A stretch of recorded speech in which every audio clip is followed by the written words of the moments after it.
So in this video I'm going to show you how to join with just a round of double crochet and drop loop joins.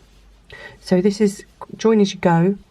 It's joined as we crochet, there's no sewing involved, and it uses drop loop joins for all the edge stitches and slip stitch joins for the corners.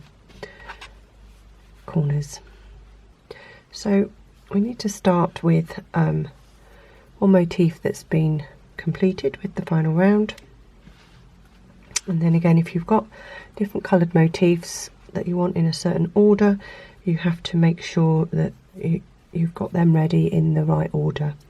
And again, I'm only doing a swatch of 4 here, but obviously you could make this any size you wanted.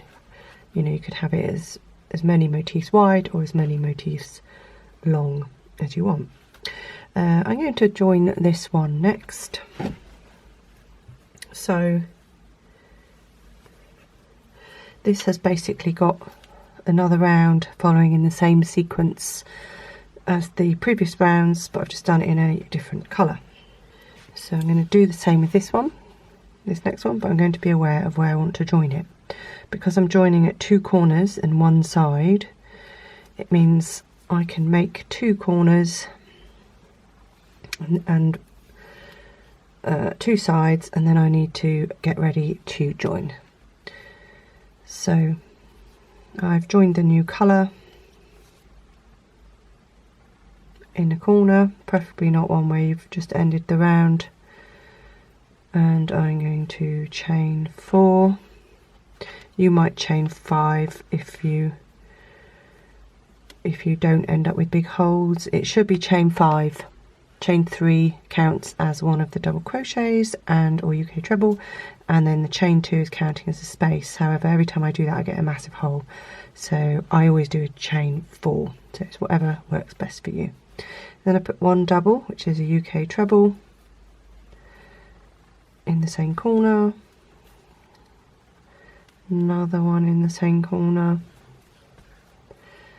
1 double in each stitch. So this is pretty straightforward. This is exactly the same as the pattern sequence for the rest of the motif. So I'm just going to go ahead and make as much of this as possible before I join on to the other motif.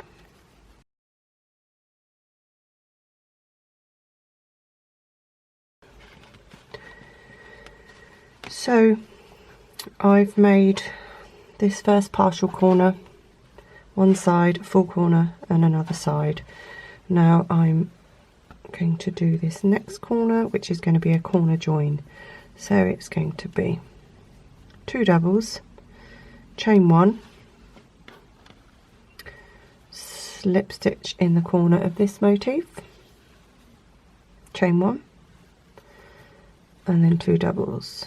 But from now on, every single time I do a stitch, I must do a drop loop join, because I want a continuous join all along that edge. So the first thing to check is you haven't twisted everything up, and then it's drop loop join after every single stitch while still maintaining the pattern on this motif. So matching it up, I've taken the loop off the hook, and this is the first stitch on this side, so I'm just going to pull it through and make the second stitch in the corner in pattern, take the loop off, drop loop join into the next stitch, and now into each of the next stitches on this side, or 1 in each. And you just got to remember, I know if you've got muscle memory you would have got into a rhythm, you just got to remember that after every stitch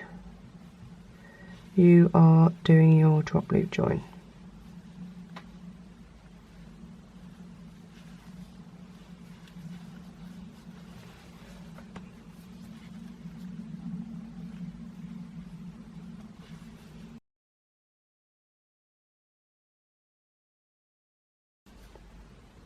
So I come to the one where I've done the slip stitch join into the 3rd chain. So in this instance I actually always go into the slip stitch as the main stitch. Sometimes you can panic when you come up to the end here because you think, oh, I haven't got enough stitches left, but remember you've still got to do an increase in this corner. So there's another 2, and luckily I am matching up nicely here. And then chain 1, slip stitch in this corner. So we're always slip stitching in a corner rather than drop loop joins, because slip stitches are just much more stable. Chain 1 and then 2 in here. So we're not joining along this side, so this side I'm just going to make in pattern as usual and fasten off. And always remember to treat that chain like a proper stitch and not stick the hook in some random place to make it look messy. Let's cut the yarn and fasten off. Okay, so that's what that's looking like. So of course you can actually do this exact same principle in the very last round if you are having it all one colour and you don't want a separate border colour. You could just join these as you make the final round.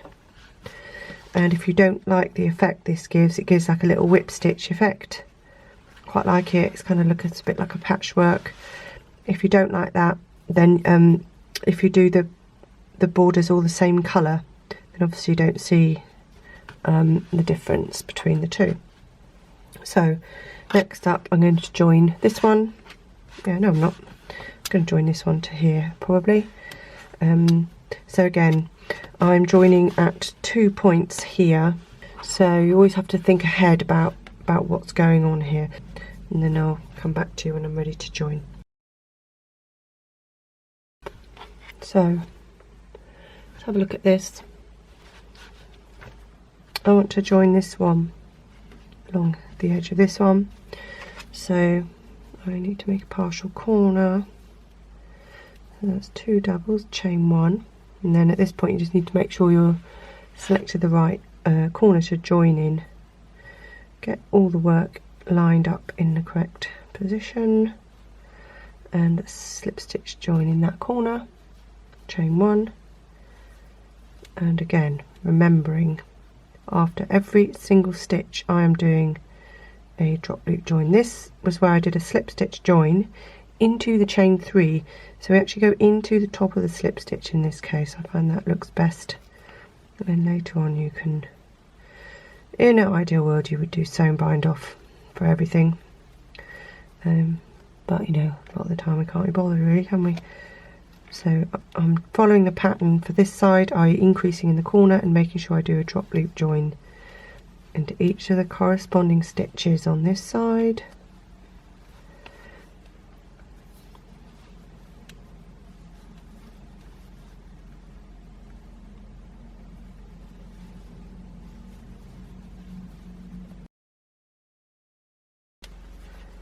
Coming up to end of this row, and oh no, I've made the fatal mistake of I've got 3 stitches left here and I've only got 2 left to make in there, so I've got too many stitches on this side, and I've done the classic thing here where I've accidentally missed the very first stitch. So yeah, it still happens to me even now. Bummer.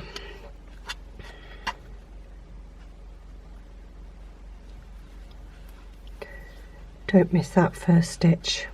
It can be hidden by your first increase in the corner. Oh, okay. This looks better.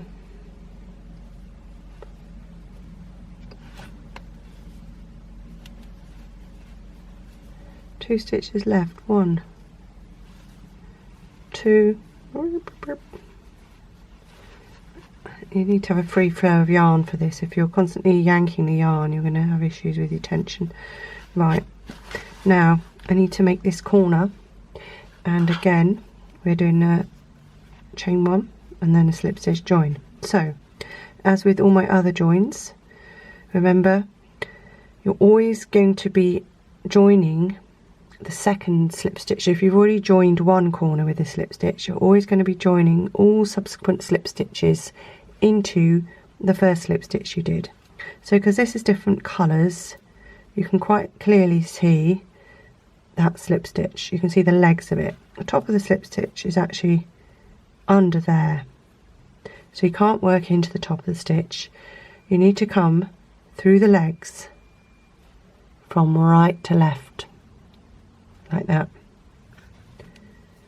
and then do your slip stitch, and then do your chain one, and finish this corner with 2 doubles in the corner. So let's have a look. So, and that's how you get it looking super neat.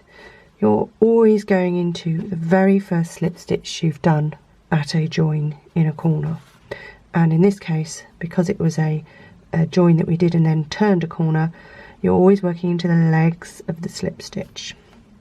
And actually this is quite a good technique to practice it on this particular join, because your slip stitch is a different colour, so it makes it easier to see. And as you can see, where I've put another slip stitch in there, it's made this really nice ring, so that when you come to join the fourth motif in the same ring, it just looks super neat. So I'm now going to go ahead and finish off this round on this piece, and then I'll be ready to join the last one. Just finishing off this first corner,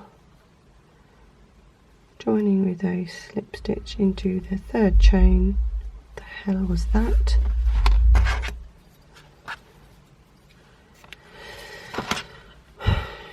Yarn over and draw off to fasten off. Right, let's have a little looky. Okay, here we are. We have, probably zoom out really.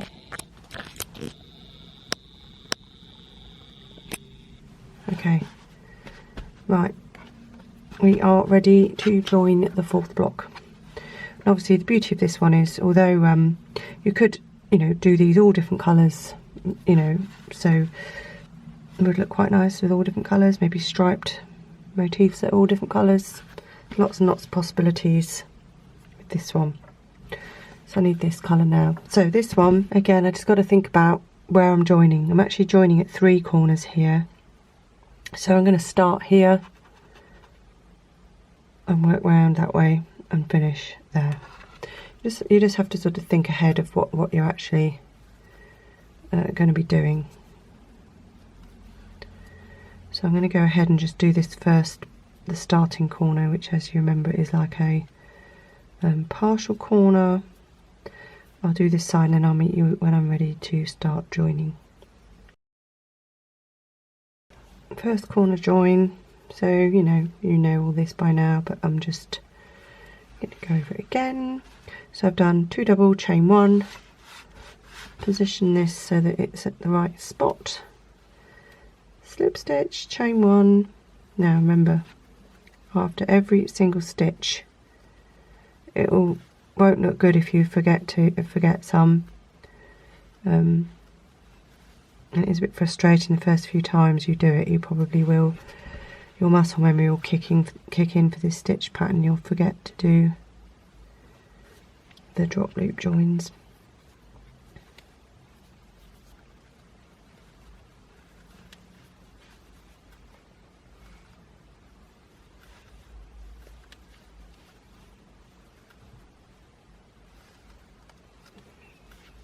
Anyway, you get the gist for this. I'm just going to meet you in a minute when I'm ready to join at this point where we've already got 3 corners joining. It's always such a relief when you come to do the 2 increases in the corner and you've got precisely 2 stitches left on this, especially if you're doing bigger motifs. Right, I mean, you probably already know what's going to happen here anyway. So chain 1. Now remember, I keep banging on about this very first slip stitch that you've made. We're going into exactly that same one again, and luckily by this point it's made this neat little ring. So we are literally going to pop in there and slip stitch in there, chain 1. And now this time we're also going to be joining this one along here, because this is joined on 2 edges. all these other ones have just been joined on one edge, but this is the last one slotting in. So again, don't get carried away and start crocheting and then realise you haven't actually joined it, because I still do that now sometimes, right? And again, sometimes you just got to take a bit of extra care with these turns, that you're not letting your live loop, so live loop is this, the loop that's on your hook, that you're not letting it go too baggy, because it ends up looking sloppy.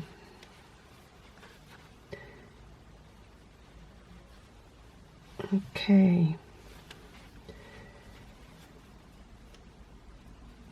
have a quick look and then I'll, so there you go, that makes just a super neat join there in the middle. I'm going to carry on joining this up here and across there, and then I'll show you the whole thing when it's finished. So I'm just finishing off this last motif.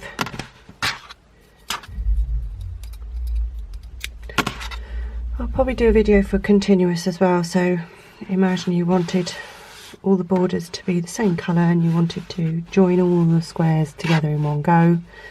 I will do a little video for that too. Anyway, so there we are. It's looking pretty nice. I mean, obviously it needs washing, blocking and sewn in. I think that's a pretty nice way of, it's got a slightly rustic look because of these little, they look like little sewn stitches, don't they? But obviously no sewing involved and less ends to sew in because you're not also sewing in sewing threads, and it actually looks really neat from the back actually. It looks nice from the back. Anyway, let me know what you think about that, and definitely show me if you have a go.